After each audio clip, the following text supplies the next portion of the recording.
You did a lot of really traditional kind of real estate and even your journey in the law, and then how you got to this amazing, I think, incredible entrepreneurial way that people can work from home, but also you're kind of touching real estate, but in a very different way than people would traditionally. You don't have to go to the banks for a loan. You don't have to go get a whole bunch of mortgages. There's so many amazing things about this overages. So let's talk a little bit about your story and your experience. Welcome to the Jennifer J. Hammond Podcast. Jennifer is a licensed realtor, educator, speaker, and best-selling author. Jennifer's goal is to help you find your yay in every day. Welcome to the Jennifer J. Hammond Podcast. And we have Bob Diamond in the house. He's an attorney who has been doing so many different things, but real estate for a long time, but now a niche called overages. And the reason I say a niche, because I think, and I want to start with your story, Bob, is to share, how do you go from real estate, because you did a lot of really traditional kind of real estate and even your journey in the law, and then how you got to this amazing, I think, incredible entrepreneurial way that people can work from home and help other people, but also you're kind of touching real estate, but in a very different way than people would traditionally. You don't have to go to the banks for a loan. You don't have to go get a whole bunch of mortgages. There's so many amazing things about this overages. So first of all, let's welcome to the show and let's look. Thank you. Let's talk a little bit about your story and your experience. How did you get in real estate to start with? So yeah. In real estate, I started as a very traditional real estate investor. First thing I did was bought properties at tax sale, which were sort of little small properties in the city. And I started that in 1989, so a long time ago. And I worked my way through, doing the fix and flip for a while. That was fun. It was great. It wasn't something I would continue doing unless I were going to do it on a large scale. I found that it was not particularly scalable to me. So I was buying houses, fixing them and flipping them. Like I said, I didn't find that particularly scalable. I wanted something a little bit bigger. So then I switched to doing commercial properties and, and office buildings and apartment buildings and things like that. And those are much more scalable because you can hire staff to handle the day-to-day nonsense. And that I found much more suitable for me. And I think for most real estate investors, I think the fix and flip is a great business to do, almost more of a hobby business than anything else. I think it's hard to scale up. I think a better strategy for most people is to go with bigger buildings if you can swing it and if you can raise the capital for it and you can do it, larger apartment buildings, larger commercial properties. It just, it's scalable. That's all. You can get other people to deal with the tenants and toilets and things like that. So it was kind of my journey. And then eventually I got to the point where I had enough real estate and wanted to look at businesses that produced more cash flow and also businesses where I felt like I could really help people. Not that, providing a nice place to live is good. That's a good service, but I wanted something a little bit more. So I found something called overages, and overages, for everybody who doesn't know that, which is probably pretty much everybody. Overages are a business where you help people who have lost their property to a foreclosure sale, either a tax or a mortgage foreclosure sale, and you help them get money back.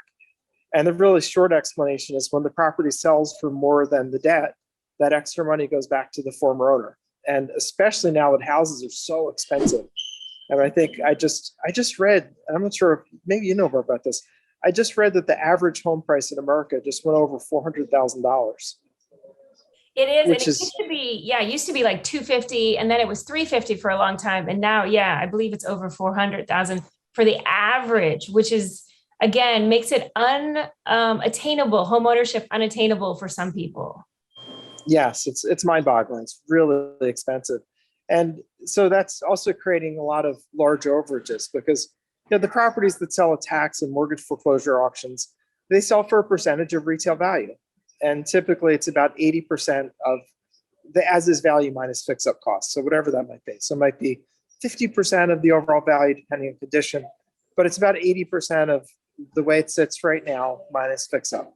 And when you increase the value at the end, it increases the sale price. because investors at an auction are willing to pay more. So we're seeing a big increase, and that leads to larger overages. And what I love about it is not only do we make money, which is great, but we get to help these people who've lost everything. We're dealing with people that have sometimes become homeless.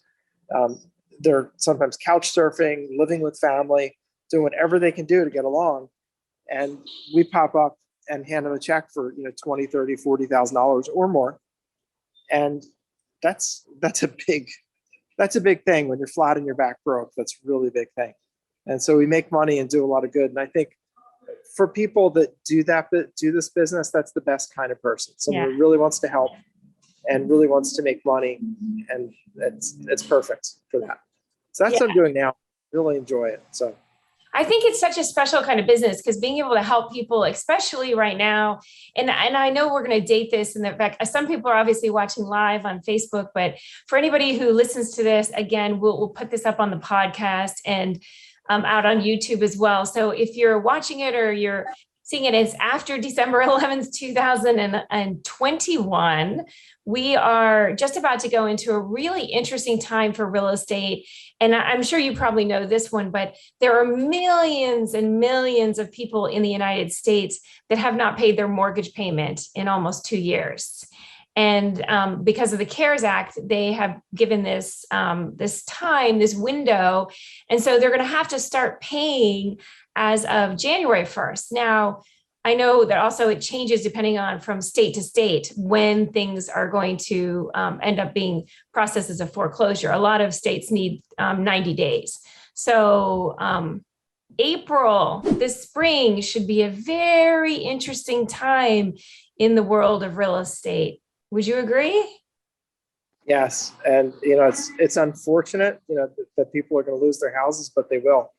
And that's a dreadful thing. And as where I stand right now, that, I'm like the ambulance crew. We show up and help people out that have had a bad accident. And unfortunately, there are bad accidents coming.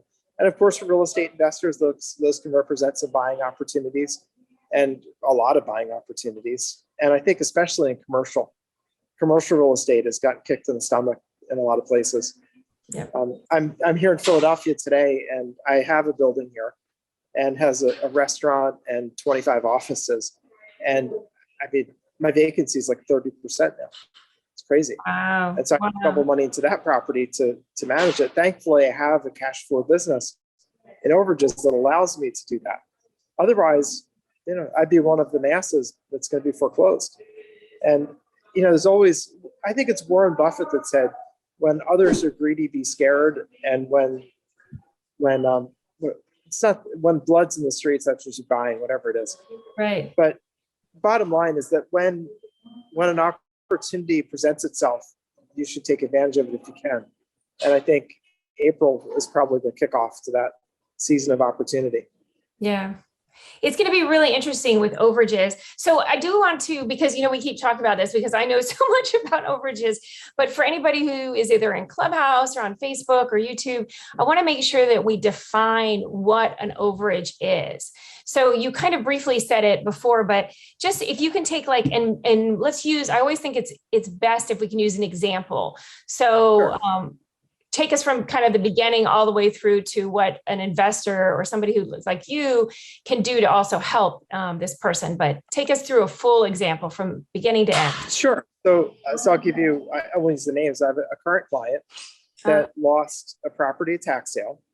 And so what happens is we get the government records, get the list of properties that are sitting there and monies that are sitting there mostly. And so we reached out to her and said, hey, there's $40,000 that we could get for you.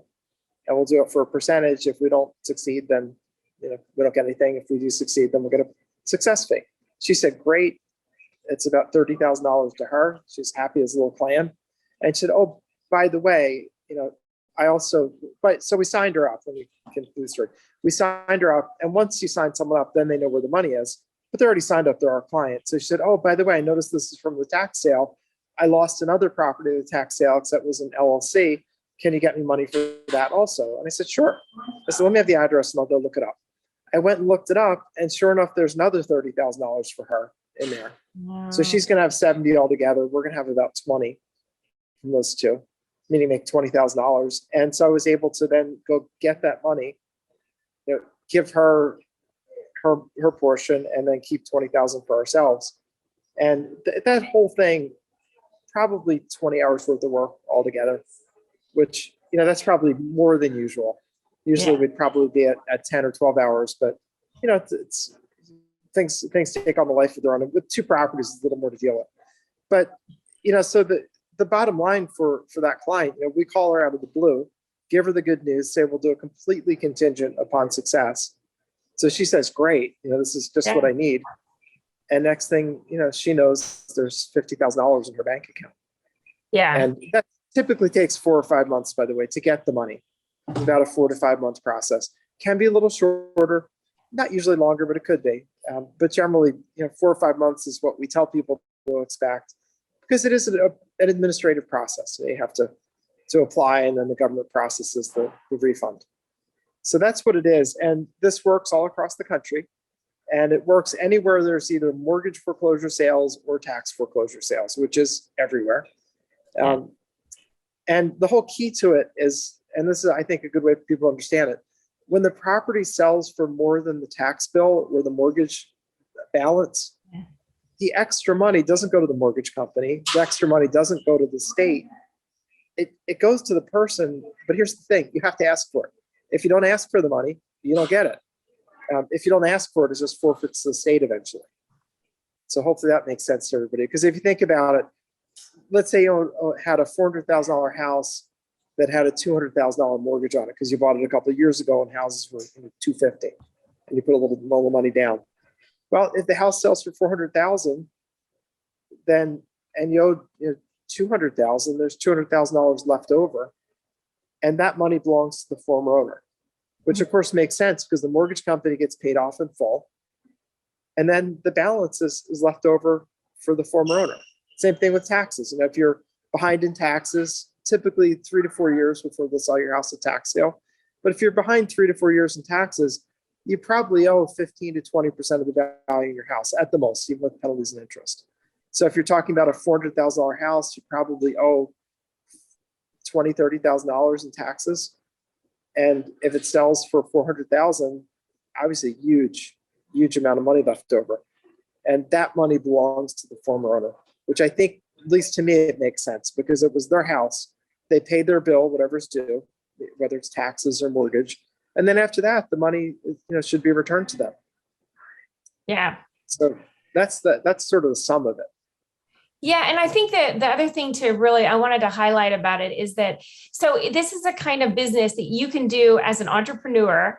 And so many people are looking for some kind of home-based business, a business they can do from home, especially with the pandemic and with just so much, I want to say, displacement. So many people are, having to move out of where they were, and they're moving into a different location.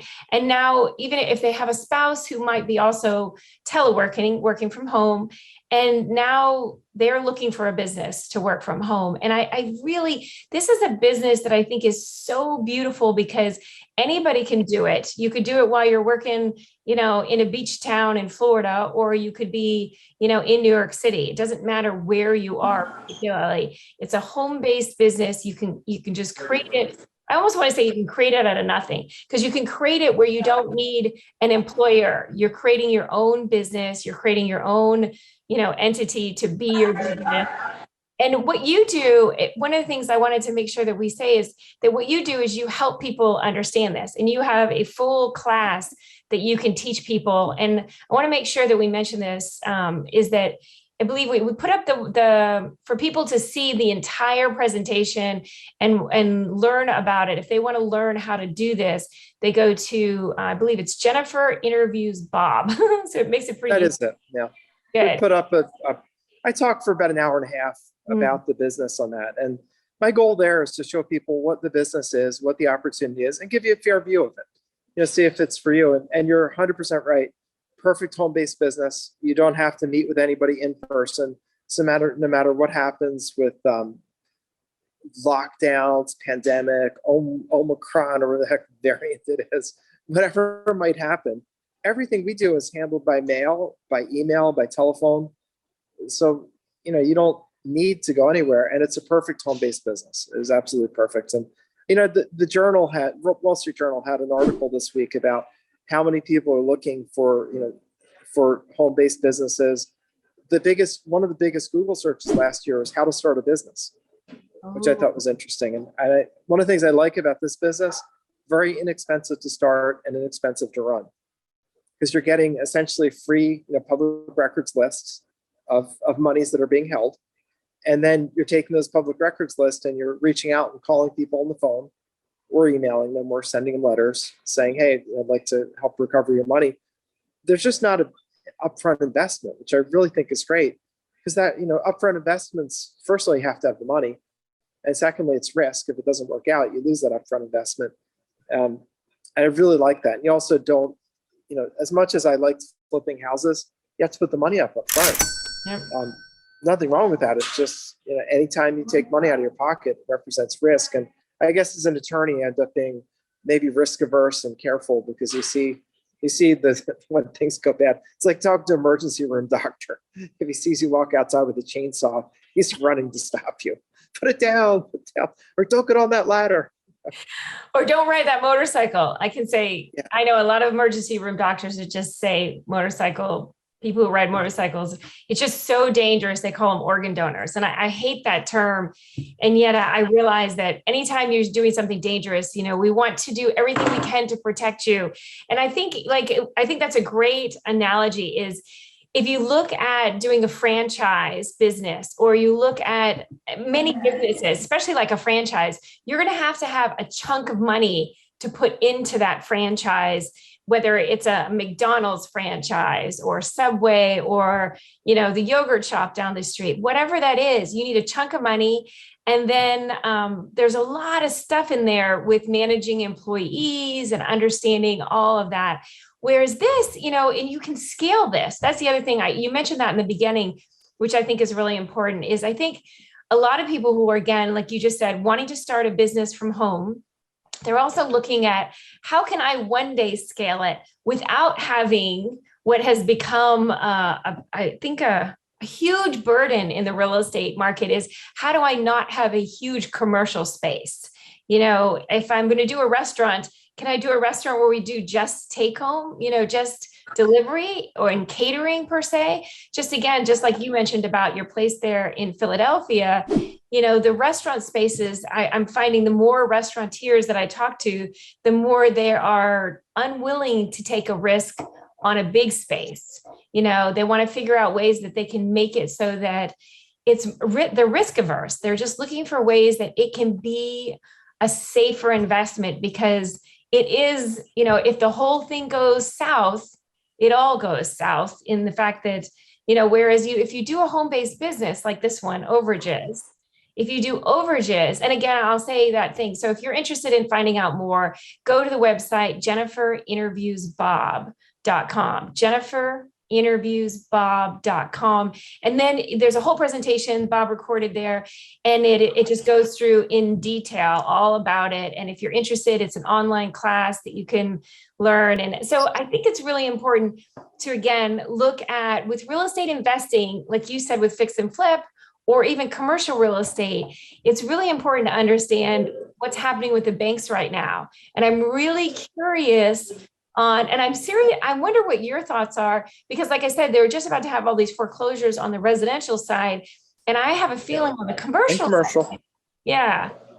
And so what are the banks thinking as far as, when do they want to loan money? That's usually when they tighten all of their lending guidelines, right? It's exactly true that, it's funny, because when the money's readily available, then typically properties are pricey, and It's harder to find a bargain. And then when the money tightens up, the bargains show up.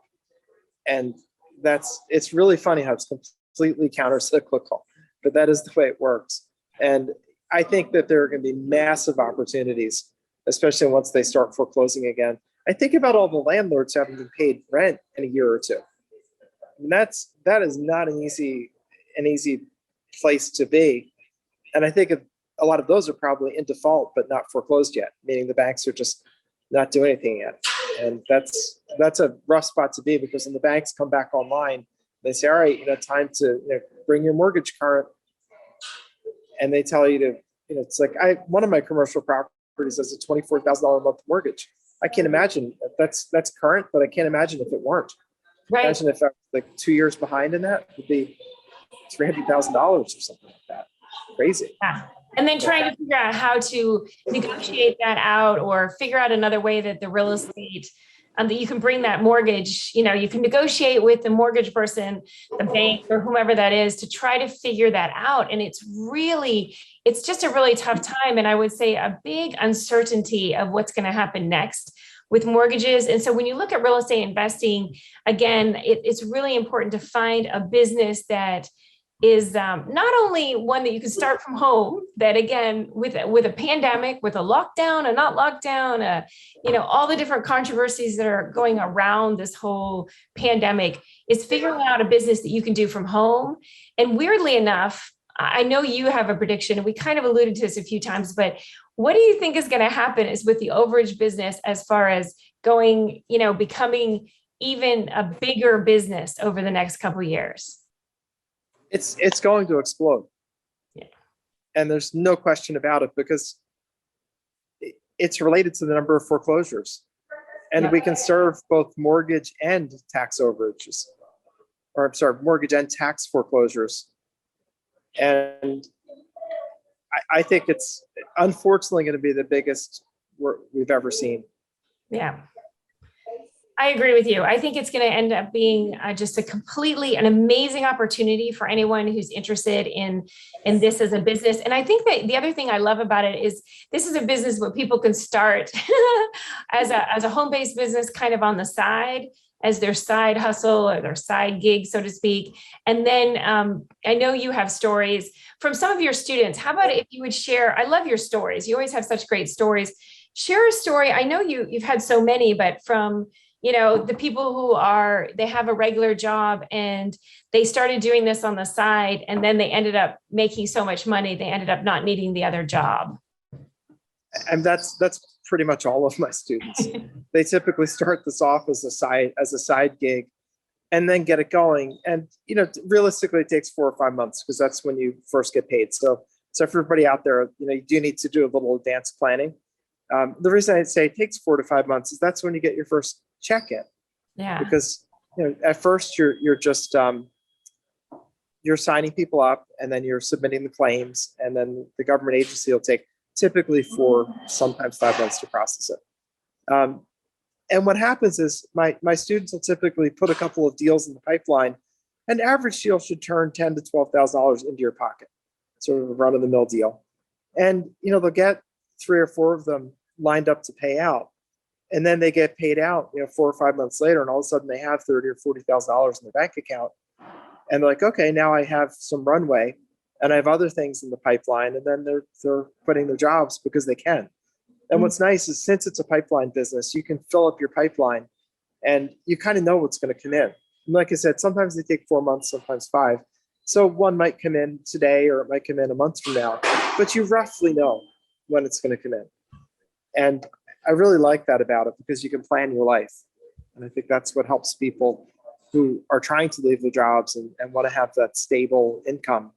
It really helps with that. And there's one woman who we sometimes our students will send us pictures with sometimes themselves with the claimant, which is the person that lost the house, and the check. And we have one lady that it just proved to me, I don't know who's going to be successful and who's not. She's a perfectly ordinary person. She's wonderful. I don't need to insult her or anything, but if you saw her in a room, you'd say, this is just a regular lady. And that woman, whose name is Donna, is like a machine. Every week she's sending us a picture and a story with someone she helped. And I just flabbergasted by it. And what she does, and so for everybody out there who might consider this, the key to this is contacting people and letting them know there's money out there. And you have to work through their skepticism, because they will be skeptical, I promise. That's like every business has this challenge.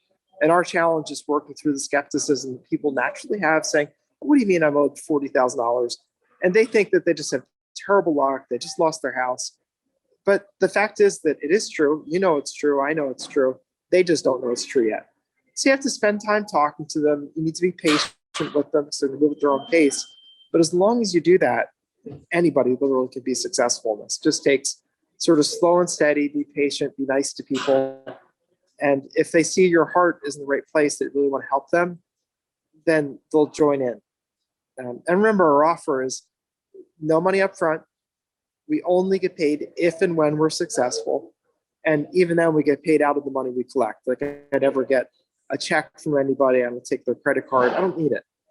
Because, the money that's owed to them by the government passes through our office. It comes to our office, gets deposited in our business account. We keep our portion for them, their portion. So it's really nice. We don't have to worry about payment. Like, there's no payment default because the money passes through our office. And so I just think it's an amazing business. And my favorite part about it, quite honestly, is helping people.